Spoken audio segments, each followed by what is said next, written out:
പ്രണയവർണ്ണങ്ങൾ. College കഴിഞ്ഞ് ഹോസ്റ്റലിലേക്ക് നടന്നു വരികയാണ് അമ്മാളു. കൂടെ അവളുടെ ഒന്ന് രണ്ട് ഫ്രണ്ട്സുമുണ്ട്. ഒരു ബ്ലാക്ക് കളർ BMW വന്ന് അടുത്തു നിന്നതും അമ്മാളുവും കൂട്ടുകാരും നോക്കി. ഡ്രൈവിംഗ് സീറ്റിൽ ഡോണാണ്. Don Allen Kurisunkal. M.Tech അവസാന വർഷമാണ് അവൻ. അവനെ കണ്ടതും അമ്മാളുവിൻ്റെ മുഖം ഇരുണ്ടു. അവൻ കാറിൽ നിന്നിറങ്ങി. മാളവിക, താൻ എൻ്റെ ഒപ്പം ഒന്ന് വരണം, എനിക്കൊരു കാര്യം സംസാരിക്കാനുണ്ട്. എനിക്ക് തന്നോടൊന്നും സംസാരിക്കാൻ താല്പര്യമില്ല, പോകാൻ നോക്ക്. അവൾ മുഖം തിരിച്ചു. മാളു, ഒരുപാട് സമയം ഒന്നുമില്ല, ഒരു 5 മിനിറ്റ്. അത് കഴിഞ്ഞാൽ ഞാൻ തന്നെ കൊണ്ടുവിടാം, പ്ലീസ്. സീ ഡോൺ, ഞാൻ പറഞ്ഞത് തനിക്ക് മനസ്സിലായില്ലെന്നുണ്ടോ? എനിക്ക് തന്നോട് സംസാരിക്കാനും താൻ പറയുന്നത് കേൾക്കാനും സമയമില്ല. മുന്നോട്ട് നടക്കാൻ തുനിഞ്ഞ അമ്മാളുവിൻ്റെ കയ്യിൽ അവൻ പെട്ടെന്ന് കയറി പിടിച്ചു. അവളൊന്ന് പകച്ചു. കൈയെടുക്ക് ഡോൺ. ഇവിടെ കൈയെടുക്കാനല്ലേ പറഞ്ഞത്? അവൾ അലറി. ഒരു വണ്ടി വരുന്നത് കണ്ടതും അവൻ വേഗം അവളുടെ കയ്യിൽ നിന്നും പിടുത്തം അയച്ചു. മാളു, നീ ഒന്നോർത്തു, ഈ ഡോൺ അലൻ കുരിശുങ്കൽ ഒരു പെണ്ണിനെ സ്നേഹിച്ചിട്ടുണ്ടെങ്കിൽ അവളെ സ്വന്തമാക്കാനും എനിക്ക് സാധിക്കും. അതിനു മുൻപ് ആര് തടസ്സമായി വന്നാലും എനിക്ക് പുല്ലാണ്. നീ ഡോണിൻ്റെ പെണ്ണാടി, അതിനൊരു മാറ്റവുമില്ല. അതും പറഞ്ഞുകൊണ്ട് അവൻ കാറിലേക്ക് കയറി. ഒരു മൂളലോടെ കാർ അകന്നുപോയി. അമ്മാളുവിൻ്റെ കൂട്ടുകാരികൾ ചേർന്ന് വേഗം തന്നെ അവളെ ഹോസ്റ്റലിലേക്ക് കൂട്ടിക്കൊണ്ടുപോയി. ഹോസ്റ്റലിൽ എത്തിയപാടെ അവൾ ബെഡിലേക്ക് വീണു. നീ വിഷമിക്കാതെ, കോളേജ് ആകുമ്പോൾ ആരെങ്കിലുമൊക്കെ ഇഷ്ടം പറഞ്ഞു വരും. നമ്മളത് കണ്ടില്ല കേട്ടില്ലെന്ന് വെച്ചാൽ മതി. അവളുടെ കൂട്ടുകാരി നിഹയായിരുന്നത്. അമ്മാളുവിൻ്റെ ക്ലാസ്മേറ്റാണ് നിഹ. ഇതങ്ങനല്ല നിഹ, അവനോട് ഞാൻ എത്ര തവണ പറഞ്ഞു എനിക്ക് താല്പര്യമില്ലെന്ന്. എന്നിട്ടും അവനിങ്ങനെ തുടങ്ങിയാൽ ഞാൻ പിന്നെ എന്ത് ചെയ്യും? എന്തായാലും ഇനി ഈ വർഷം കൂടിയല്ലേ ഉള്ളൂ, അവൻ പൊയ്ക്കോളും. അതുവരെ നീ ഒന്ന് പിടിച്ചു നിൽക്ക്. എനിക്ക് സത്യം പറഞ്ഞാൽ പേടിയാവുക. അവൻ ഇനി എന്തൊക്കെ പ്രശ്നം ഉണ്ടാക്കും? അവന് പറയാനുള്ളത് നീ ഒന്ന് കേൾക്ക്, എന്നിട്ട് നീ അവനോട് സംസാരിക്ക്. എടി, എനിക്ക് പേടിയാടി. അതിനെന്താ, നീ അവനോട് ഐ ലവ് യു പറയാനൊന്നും പോകുമല്ലോ. ഒന്നെങ്കിൽ നീ കാര്യം നിന്റെ ചേട്ടന്മാരോട് പറയണം, അല്ലെങ്കിൽ അവനോട് നേരിട്ട് സംസാരിച്ച് ഒരു തീരുമാനം എടുക്ക്. നിഹ, എനിക്ക് പേടിയാടി. വീണ്ടും അവൾ അത് തന്നെ ആവർത്തിച്ചു. എന്തിന്? അറിയില്ല. ഒന്ന് പോ പെണ്ണെ, അവളുടെ ഒരു പേടി. എടി, ഏട്ടന്മാരെങ്ങാനും അറിഞ്ഞാൽ അതോടെ തീർന്നു. അവനെ പഞ്ഞിക്കിടും അവർ. അതാണ് ഞാൻ പറഞ്ഞത് അവരോട് പറയാൻ. എടി, പിന്നെ ആ കാഞ്ഞിരപ്പള്ളിയിൽ നിന്ന് അച്ചായന്മാരെല്ലാം കൂടി ഇങ്ങോട്ട് പാഞ്ഞു വരും. എൻ്റെ പഠിപ്പ് മുടങ്ങും. ഒരു കാര്യം ചെയ്യാം, നാളെ ആവട്ടെ, ഞാൻ പറയാം ഡോണിനോട്. എന്നിട്ട് നിങ്ങൾ ആ ബീച്ച് റോഡിൻ്റെ അടുത്തുള്ള ആ പ്ലാസ പാർക്കിൽ പോയി കാര്യങ്ങൾ പറഞ്ഞ് സെറ്റാക്കുക. നീ എന്തൊക്കെയായി പറയുന്നേ? അവിടെയൊക്കെ പോകാൻ എനിക്ക് പേടിയാ. എന്നാൽ നീ എന്തെങ്കിലും ചെയ്യ്, അല്ല പിന്നെ ഞാൻ പോവാം, എനിക്ക് വിശക്കുന്നു. നിഹ വെളിയിലേക്ക് ഇറങ്ങിപ്പോയി. അമ്മാളുവിൻ്റെ ഫോൺ ശബ്ദിച്ചു. ദേവ് കോളിംഗ്. അമ്മാളുവിൻ്റെ നിഹയുടെയും കൂടിയാണ് അവനും പഠിക്കുന്നത്. ഹലോ ദേവ്. ഡി മാളു, നീ ഫ്രീ ആണോ ഇപ്പോൾ? എന്താടാ? ഡി ഒരു മിനിറ്റ്, ഞാനൊരാൾക്ക് ഫോൺ കൊടുക്കാം. അവൻ ആർക്കോ ഫോൺ കൈമാറി. ഹലോ മാളു, ഡോണാണ്. തനിക്ക് എന്താ വേണ്ടത്? താൻ എന്നെ കൊണ്ടേ പോവുള്ളോ? അവൾ അല്പം ഉറക്കെയാണ് ചോദിച്ചത്. ആ, അത് നീ പറഞ്ഞത് കറക്റ്റാണ് മാളു, ഞാൻ നിന്നെ കൊണ്ടേ പോകൂ. ഡോൺ, അതിന് നീ വേറെ ആളെ നോക്കടൂ. എടി എടി എടി, നീ എന്നതാണ് എന്നെ വിളിച്ചത്? നീയെന്നോ? ഇച്ചായാന്ന് വിളിക്കടി പുല്ലേ. ഒന്ന് പോടാ കോപ്പേ, ഒരു ഇച്ചായം വന്നേക്കുന്നു. അതേടി, നിൻ്റെ ഇച്ചായം തന്നെയാണ് ഞാൻ, അതിനൊരു മാറ്റവുമില്ല. ഡോൺ, ഞാൻ പറഞ്ഞില്ലേ എനിക്ക് സംസാരിക്കാൻ താല്പര്യമില്ല. ഫോൺ വെച്ചിട്ട് പോകാൻ നോക്ക്. ഓക്കെ, ഞാൻ വയ്ക്കുവാ. പക്ഷേ ഞാനിപ്പോൾ എൻ്റെ ഫോണിൽ നിന്നും വിളിക്കും, അപ്പം നീ എടുത്തോണം. അവനത് പറഞ്ഞതും ഫോൺ കട്ടാകുകയും ഒരുമിച്ചായിരുന്നു. ദേവ്, നിൻ്റെ അന്ത്യം എൻ്റെ കൈകൊണ്ടാണ്. അവൾ പെറുപെറുത്തു. ഫോൺ സൈലൻറ്റ് മോഡിലിട്ടിട്ട് അവളും ചായ കുടിക്കാനായി ഇറങ്ങിപ്പോയി. വാർഡൻ ആൻറ്റിയോട് കുറച്ച് സമയം സംസാരിച്ചിട്ട് അവൾ നിഹയ്ക്കൊപ്പം റൂമിലേക്ക് വന്നു. 7 മണിയാകുമ്പോൾ എല്ലാവരും ഫോൺ തിരിച്ചേൽപ്പിച്ചിട്ട് പഠിക്കാൻ പോകും. അതിനു മുൻപ് അമ്മാളു അമ്മയെ വിളിക്കാനായി ഫോൺ എടുത്തു. ഹലോ അമ്മ, എല്ലാവരും എന്തിയെ? ആ മോളെ, അച്ഛനും ഏട്ടനും ബാംഗ്ലൂർ പോയി. ഏ, ഹരിയേട്ടനോ? അല്ല, കണ്ണൻ. ഹരി ഇപ്പോൾ ഓഫീസിലാണ് പോയത്. ഗൗരി എടുത്ത് എവിടെ? ഗൗരി എൻ്റെ അടുത്തുണ്ട്, കൊടുക്കാം. ആ, ഓക്കെ. ഹലോ അമ്മാളോ, എടുത്ത് എന്തെടുക്കുവാ? ഞാൻ വെറുതെ ഇരിക്കുവാ. മൂക്കിന്ന് ക്ലാസ് ഉണ്ടായിരുന്നോ? ഉണ്ടായിരുന്നു എടുത്തി.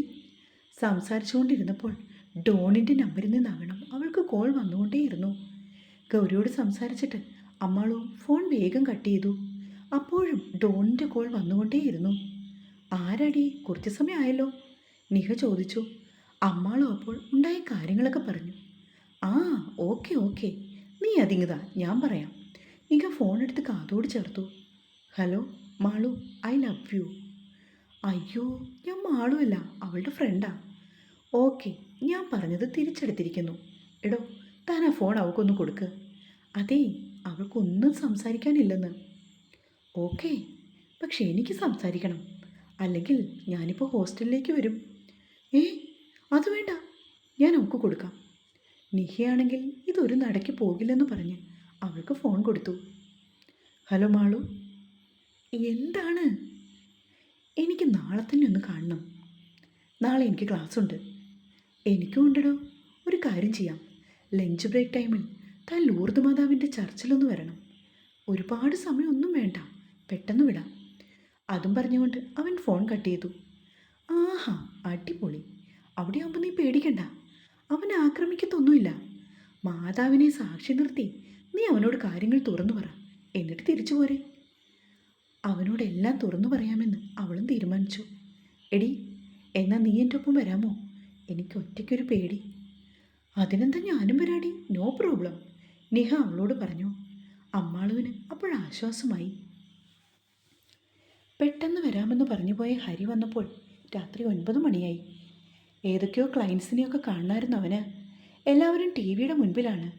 ഹരിയെ കണ്ടതും ഗൗരി വേഗം എഴുന്നേറ്റു. എടോ, കുറച്ച് തണുത്ത വെള്ളം എടുത്തോണ്ട് വാ, ആകെ മടുത്തു. അവൻ സെറ്റിയിലേക്ക് ഇരുന്നു. തലവേദന കുറഞ്ഞോ മോനെ? ദേവിയും അവൻ്റെ അടുത്തേക്ക് വന്നു. കുറവുണ്ടമ്മേ. ഗൗരി അവന് വെള്ളം കൊണ്ടുവന്ന് കൊടുത്തു. നാളെ പോയിട്ട് വൈകുന്നേരമാണോ അമ്മേ അവിടുന്ന് തിരിച്ചിറങ്ങുന്നത്? ഏയ്, നാളെ വരാൻ പറ്റില്ല മോനെ, 2 ദിവസമെങ്കിലും അവിടെ നിൽക്കണം. അത് പറ്റില്ലമ്മേ, ഞാൻ ഓഫീസിൽ പോകാതിരുന്നാൽ ശരിയാവില്ല. അച്ഛനും ഏട്ടനും ആരും ഇല്ലല്ലോ അവിടെ.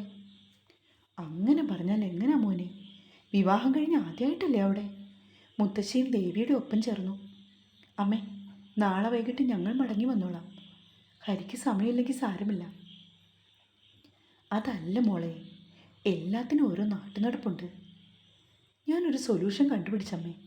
ഇവരുടെ സംസാരം കേട്ട് നീലിമ പറഞ്ഞു. അതമ്മേ, നാളെ ഗൗരിയെ കൊണ്ടുപോയി വിട്ടിട്ട് ഹരി ഓഫീസിലേക്ക് പോട്ടെ. എന്നിട്ട് രാത്രിയിൽ അങ്ങോട്ട് ചെന്നാൽ പോരെ, അപ്പോൾ കുഴപ്പമില്ലല്ലോ. എന്നാൽ അങ്ങനെ ചെയ്യാമെന്ന് ദേവിയും പറഞ്ഞു. ആ, ഞാൻ നോക്കട്ടമ്മേ. നല്ല വിശപ്പ്, ഞാൻ വേഗം പോയി കുളിച്ചിട്ട് വരാം. പറഞ്ഞുകൊണ്ട് അവൻ എഴുന്നേറ്റ് പോയി. അത്താഴമൊക്കെ കഴിഞ്ഞ് എല്ലാവരും കുറച്ച് സമയം കൂടി ഇരുന്ന് സംസാരിച്ചു. നച്ചുവാവി ഒരു ഉറക്കമൊക്കെ കഴിഞ്ഞ് എഴുന്നേറ്റ് വന്നപ്പോൾ പിന്നെ കുഞ്ഞിനെയും കളിപ്പിച്ചുകൊണ്ട് ഹരി ഇരുന്നു. ഗൗരിയുടെ ഫോണിലേക്ക് ആരോ വിളിച്ചു. അവൾ ഫോണുമായി എഴുന്നേറ്റു. ഹലോ നന്ദു. അവൾ വിളിക്കുന്നത് ഹരി കേട്ടു. നാളെ വരും, ഉച്ചയാകുമ്പോൾ എത്തും. നിൻ്റെ അടുത്ത് വരാം. ഇല്ല, കിടന്നില്ല, ഇവിടെ ഉണ്ട്. ആ, ഓക്കെ, ഗുഡ് നൈറ്റ്. അവൾ ഫോൺ കട്ടാക്കി. എൻ്റെ ഫ്രണ്ടാണ് നന്ദു, നാളെ എപ്പോൾ വരുമെന്നറിയാൻ വിളിച്ചതാ. നീലിമയോടെ അവൾ പറഞ്ഞു. എന്നാൽ നിങ്ങൾ പോയി കിടക്കുക, നാളെ പോകേണ്ടതല്ലേ. മുത്തശ്ശി ഒരു കോട്ടുവായി ഇട്ടുകൊണ്ട് എഴുന്നേറ്റു. മനസ്സിലായി, മമ്മിക്ക് ഉറക്കം വരാൻ തുടങ്ങി അല്ലേ? ഹരി അവരെ കളിയാക്കി. വയ്യ മക്കളെ, കാലിനൊക്കെ വേദനയാ. ആ, ഇനി എത്ര നാൾ കൂടി കാണുമാവോ? അതിനു മുമ്പ് എൻ്റെ ഹരിക്കുട്ടൻ്റെ കുഞ്ഞിനെ കൂടി ഒന്ന് കാണണം. അതുകൂടിയുണ്ട് ഈ മുത്തശ്ശിയുടെ ആഗ്രഹം.